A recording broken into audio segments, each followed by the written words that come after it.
Hi అండి. నమస్తే. నా పేరు అంబిక. వెల్కమ్ బ్యాక్ టు విన్నీ చేతి వంట.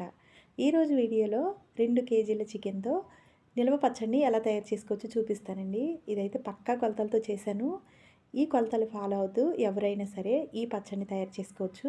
మరి ముక్క సాఫ్ట్‌గా రావాలి అంటే ఎలా ఈ పచ్చడిని తయారు చేయాలో వీడియోలో చూపించాను. వీడియోనైతే ఎక్కడా స్కిప్ చేయకుండా చూసేయండి. మరి వీడియో ఫస్ట్ టైం చూస్తున్న వాళ్ళైతే మా విన్నీ చేతి వంట ఛానల్‌ని సబ్స్క్రైబ్ చేసుకోండి. పక్కనే ఉన్న బెల్ ఐకాన్ని క్లిక్ చేస్తే మేము పెట్టే ప్రతి వీడియో మీకు నోటిఫికేషన్ రూపంలో వస్తుంది. మరి ఈ పచ్చడి ఎలా తయారు చేసుకోవాలో ప్రాసెస్ ఏంటో చూపిస్తాను రండి. నేను ఇక్కడ ఒక 2 కేజీల చికెన్‌ని తీసుకున్నాను. నేనైతే బోన్స్‌తోనే తీసుకున్నానండి. మీరు కావాలి అంటే బోన్‌లెస్ అయినా తీసుకోవచ్చు. ఇలా 2 కేజీలు తీసుకున్న తర్వాత దీన్ని ఒక 4, 5 సార్లు శుభ్రంగా కడిగేసుకోవాలి. తర్వాత లాస్ట్‌లో ఒకసారి ఉప్పు వేసుకొని కడుక్కొని పక్కన పెట్టుకోవాలి. ఇలా కడిగి పెట్టుకున్న తర్వాత కావలసిన సైజులో ఈ విధంగా ముక్కలుగా కట్ చేసుకున్నాను. వీడియోలో చూపిస్తున్నట్లు ఈ ముక్కలుగా అయితే సరిపోతుందండి. మరీ పెద్దగా అయినా అంతగా బాగోదు. మీడియం సైజులో ఇలా కట్ చేసుకుని ఇలా పక్కన పెట్టేసుకోవాలి. తర్వాత దీనిలో ఒక టేబుల్ స్పూన్ సాల్ట్ వేసుకోవాలి. మనం పచ్చడి పట్టేటప్పుడు మరి సాల్ట్ వేస్తాం కాబట్టి ఒక టేబుల్ స్పూన్ అయితే సరిపోతుందండి ఇది ఉడికేటప్పుడు.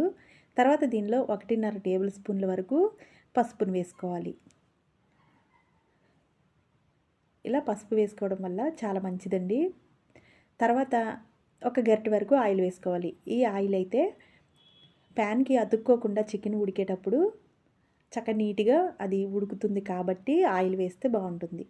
ఇలా వేసిన తర్వాత ఇవన్నీ ఒకసారి పూర్తిగా ఇలా కలిపేసుకోవాలి.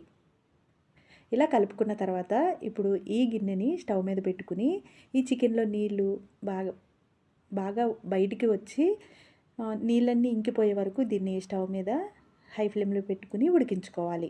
ఈలోగా మనం దీనికి కావలసిన మసాలాని ప్రిపేర్ చేసుకుందాం. స్టవ్ మీద ప్యాన్ పెట్టుకుని ప్యాన్ వేడైన తర్వాత 4 ఇంచుల చెక్కను వేసుకోవాలి. నేను లాస్ట్ వీడియోలో 1 కేజీ చికెన్ పట్టినప్పుడు 2 ఇంచుల చెక్కను వేశాను కదండి. ఇప్పుడు 2 కేజీల చికెన్‌కి 4 ఇంచుల చెక్క అయితే సరిపోతుంది. అలాగే 10 యాలకుల్ని, ఒక 15 లవంగాల్ని కూడా వేసుకోవాలి. ఇవి వేసేసుకున్న తర్వాత కొద్దిగా డ్రై రోస్ట్ చేసుకోవాలి. మరి ఎక్కువసేపు వేయించే అవసరం లేదండి. ఇది కొంచెం వేగిన తర్వాత ఒక 5 టేబుల్ స్పూన్ల వరకు ధనియాలు వేసుకోవాలి. ఒక 5 టేబుల్ స్పూన్లు అయితే సరిపోతుంది అండి. ఇవి కూడా వేసేసుకుని కొద్దిగా వీటిని కూడా ఈ విధంగా ఫ్రై చేసుకోవాలి. తర్వాత దీనిలో 1.5 టేబుల్ స్పూన్ల మెంతుల్ని, ఒక 2 టేబుల్ స్పూన్ల వరకు ఆవాలను కూడా వేసేసుకుని తర్వాత ఒక 2 టేబుల్ స్పూన్లు జీలకర్ర కూడా వేసుకోవాలి. ఇవన్నీ కూడా మంచి సువాసన వచ్చే వరకు వీటిని ఫ్లేమ్‌ని మీడియంలో పెట్టుకుని వీటిని వేయించుకోవాలి. ఇలా ఇవి దగ్గర ఉండే వేయించుకోవాలండి. మంచి వాసన అయితే వస్తుంది. ఇలా బాగా వేగిన తర్వాత స్టవ్ ఆఫ్ చేసుకుని ఇవి పూర్తిగా చల్లారే వరకు పక్కన పెట్టుకోవాలి. ఇది పూర్తిగా చల్లారిన తర్వాత దీన్ని మిక్సీ వేసుకోవాలి. వేడిగా ఉన్నప్పుడైతే వేయకూడదు. ఈ మసాలాలన్నీ పూర్తిగా చల్లారిన తర్వాత మిక్సీ పట్టి చూపిస్తున్నానండి. ఈ విధంగా ఫైన్ పౌడర్ లాగా మిక్సీ పట్టుకుని దీన్ని కూడా పక్కన పెట్టుకోవాలి. ఇప్పుడు 2 కేజీల చికెన్ పచ్చడికి 19 గ్రామ్స్ సాల్ట్ అయితే సరిపోతుంది. అట్లాగే కారం అయితే 100 గ్రామ్స్ అయితే తీసుకున్నానండి. 100 గ్రామ్స్ అంటే ఒక కప్పు మెజర్మెంట్లో 100 గ్రామ్స్. ఇప్పుడు ఉడికించుకున్న చికెన్ని చూసేద్దాం. చూసారు కదా వాటర్ అయితే పూర్తిగా ఇంకిపోయినాయండి. ఇలా వాటర్ని ఇంకిన తర్వాత స్టవ్ ఆఫ్ చేసేసుకోవడమే. తర్వాత మరో పక్కన ప్యాన్ పెట్టుకోవాలి. ఇలా దీనిలో ఒక 800 గ్రాముల వరకు వేరుశనగ నూనె వేసుకున్నాను. 2 కేజీల పచ్చడికి గాను 800 గ్రాముల వరకు వేరుశనగ నూనె పడుతుంది. తర్వాత ఈ ఆయిల్ వేడైన తర్వాత మనం ఉడకబెట్టుకున్న చికెన్‌ని కూడా వేసేసుకుని దీన్ని మరీ ఎక్కువసేపు కాకుండా గోల్డెన్ బ్రౌన్ కలర్ వచ్చే వరకు దీన్ని ఈ చికెన్‌ని ఫ్రై చేసుకోవాలి. మరీ ఎక్కువ ఫ్రై చేసేస్తే ముక్క అనేది చాలా గట్టిగా అవుతుంది కాబట్టి ఇలా దగ్గరుండి ఈ విధంగా కొంచెం కలర్ వచ్చిన తర్వాత దీన్ని వేయించుకుంటే సరిపోతుంది. తర్వాత అల్లం వెల్లుల్లి పేస్ట్ కూడా వేసేసుకోవాలి. నేను ఇక్కడ ఒక 5 టేబుల్ స్పూన్ల వరకు అల్లం వెల్లుల్లి పేస్ట్ వేసానండి. ఇది అప్పటికప్పుడు నూరింది అయితే బాగుంటుంది. అల్లం ఎంత తీసుకున్నామో వెల్లుల్లి కూడా అంతే తీసుకుంటే బాగుంటుంది టేస్ట్ అనేది. ఇది కూడా వేసి ఒక 5 నిమిషాల పాటు దీన్ని వేయించుకోవాలి. ఇలా వేగేటప్పుడు కూడా ఈ చికెన్ వేగుతుంది కాబట్టి ముందు కొంచెం చూసుకొని చికెను ఎంత ఉడికించుకోవాలో అంతే ఉడికించుకోండి. తర్వాత ఇది కూడా వేగిన తర్వాత అల్లం వెల్లుల్లి పేస్ట్‌తో పాటు ఇప్పుడు ఈ కలర్ వస్తే సరిపోతుంది కాబట్టి స్టవ్ ఆఫ్ చేసుకొని దీన్ని పక్కకి తీసుకోవాలి. ఇలా పక్కకి తీసుకున్న ఈ చికెన్‌లో ఇది వేడిగా ఉండగానే మనం మసాలాలన్నీ వేసేసుకుందాం.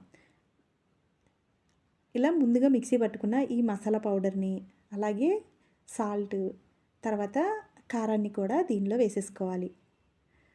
మనం వేసుకునే కారం పచ్చడి కలర్ గానీ, రుచి గానీ తెలుస్తుందని మంచి మిరపకాయలని ముందే పట్టించుకుని ఉంటే ఇలా పచ్చళ్ళకి వేసుకుంటే బావుంటుంది.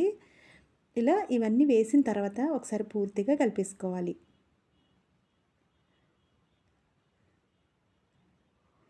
ఇవి వేడిగా ఉండంగానే వేస్తేనే చికెన్‌కి పడతాయండి. కాబట్టి ఇవి వేడిగా ఉండగానే చికెన్ వేడిగా ఉండగానే ఇవి వేసేసుకుంటే సరిపోతుంది. ఇవి వేసిన తర్వాత ఈ పచ్చడి కలిపేసుకుని పూర్తిగా చల్లారే వరకు మూత పెట్టుకుని పక్కన పెట్టుకోవాలి. చూసారు కదా! పచ్చడి చాలా పర్ఫెక్ట్‌గా వచ్చిందండి. రుచి కూడా చాలా అంటే చాలా బావుంది. మనం కారం కూడా మిరపకాయలు తీసుకుని పట్టించుకుంటే ఏ పచ్చడైనా చాలా బావుంటుంది. కాబట్టి ఇలా పూర్తిగా చల్లారిన తర్వాత చల్లారే వరకు పక్కన పెట్టేసుకోవాలి. నేనిప్పుడు ఈ పచ్చడైతే ఒక గంట తర్వాత చూపిస్తున్నానండి. ఇలా పూర్తిగా చల్లారిపోయింది కదా! ఈ పచ్చడైతే. ఇది చల్లారిన తర్వాత కొంచెం గట్టిగా అవుతుందండి. ఇలా తీసేటప్పుడు కూడా తెలుస్తుంది మనకి. ఇలా ఒకసారి మొత్తం కలిపేసుకున్న తర్వాత నేనిక్కడ ఒక 4 పెద్ద నిమ్మకాయల్ని ఇలా రసం తీసి ఒక గిన్నెలోకి తీసుకున్నాను. ఇప్పుడు దీన్ని ఇలా గింజలు లేకుండా ఈ చికెన్‌లో కలిపేసుకోవాలి. పెద్ద కాయలు కాబట్టి నేను 4 తీసుకున్నానండి. అదే చిన్న కాయలైతే 8 కాయలైతే సరిపోతుంది. ఇలా ఈ రసమంతా దీనిలో వేసేసుకుని పూర్తిగా ఇలా కలిపేసుకోవాలి. ఇలా కలిపేసుకుని ఒక గాజు సీసాలో స్టోర్ చేసుకున్న తర్వాత ఒక 2 రోజుల తర్వాత మీకు చూపిస్తున్నాను. చాలా అంటే చాలా బావుందండి పచ్చడైతే. నేను చెప్పిన ఈ కొలతల్ని ఫాలో అవుతూ మీరు కూడా ఒకసారి తప్పకుండా ట్రై చేయండి. మరి చాలా అంటే చాలా బావుంది. మరి ఒకసారి ట్రై చేసి మీకెలా వచ్చిందో కింద కామెంట్ చేయండి. వీడియో నచ్చితే లైక్ చేసి మీ ఫ్రెండ్స్‌కి, రిలేటివ్స్‌కి షేర్ చేయండి. ఇలాంటి మరిన్ని వీడియోస్ కోసం మా విన్నీ చేతి వంట ఛానల్‌ని సబ్స్క్రైబ్ చేసుకోండి. Thank you for watching.